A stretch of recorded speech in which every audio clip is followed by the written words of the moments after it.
बिहारी नेताजी का बबुआ, अलुआ और ललुआ।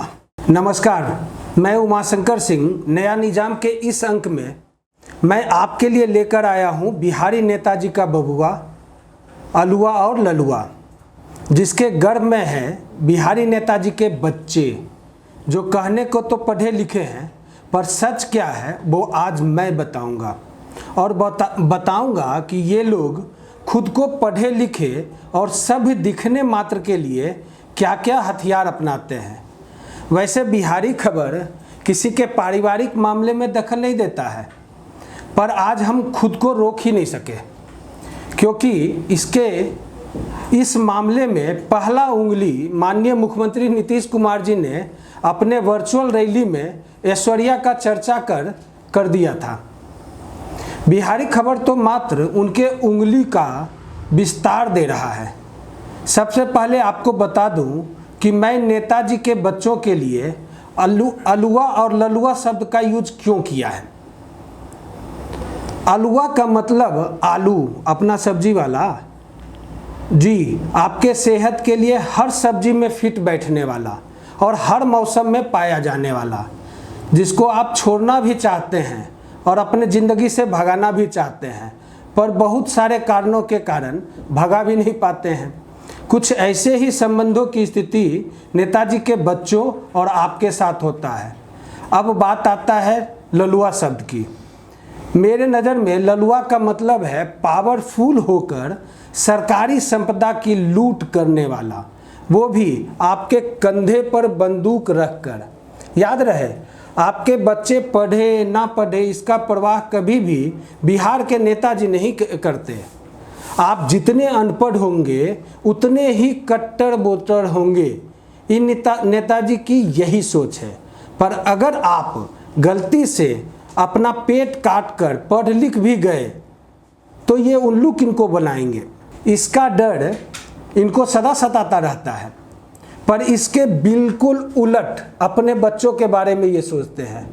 नेता चाहे अनपढ़, गवार, क्रिमिनल, मूस खाने वाला या चाकू छुरी चलाने वाला हो, पर वो अपने बच्चे को साम दाम दंड भेद अपना कर पढ़ाएगा जरूर। ये अच्छी बात है। पर अगर इतने के बाद भी उनका बबुआ पढ़ नहीं सका तो कम से कम पढ़ा लिखा दिखे, उसके लिए वो कुछ भी करेंगे। अगर आपको मेरी बातों पर विश्वास नहीं है तो आगे देखते रहिए और सुनते भी रहिए, विश्वास हो जाएगा।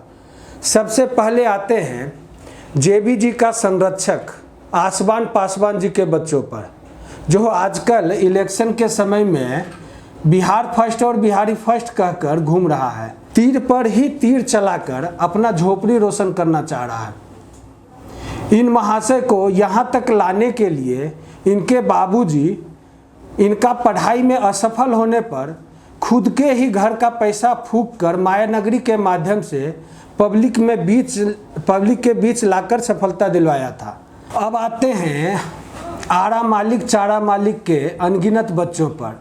ये महाराज कोटा सिस्टम से अपने सभी बच्चों का शिक्षा दीक्षा का व्यवस्था तो कर दिए, पर कुछ ही बच्चे सफल हुए और जो असफल हो गए उनको क्रिकेट के दुनिया से लाकर आप पर थूप दिए और सफल भी करवा दिए। आज इनका बेटा अपने तो पढ़ा नहीं, लेकिन शिक्षा और रोजगार की बात कर रहा है। अब आते हैं इंजीनियर साहब के बच्चों पर। वही इंजीनियर साहब छाए हुए हैं जो आज हैं।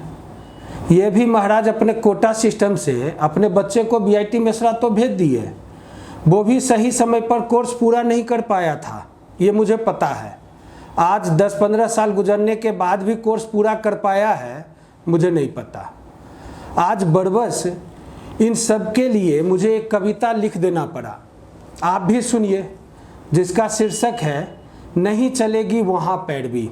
बेटा हुआ सयाना लेकिन है दिमाग का छोटा, कहे पिता हिम्मत रख बेटा दहेज मिलेगा मोटा। घूस पैरवी की चलती है मैं क्यों कर घबराऊं, दिल्ली में दाखिला तुझे करवाऊं। ट्यूशन कर हर विषय में प्रथम क्लास ले आओ, चोरी करो परीक्षा में तुम शिक्षक को धमकाओ। 3rd डिवीजन आने पर भी विज्ञान तुझे दिलवाऊंगा, गणित वनित में क्या रखा है बायोलॉजी तुमको पढ़वाऊंगा।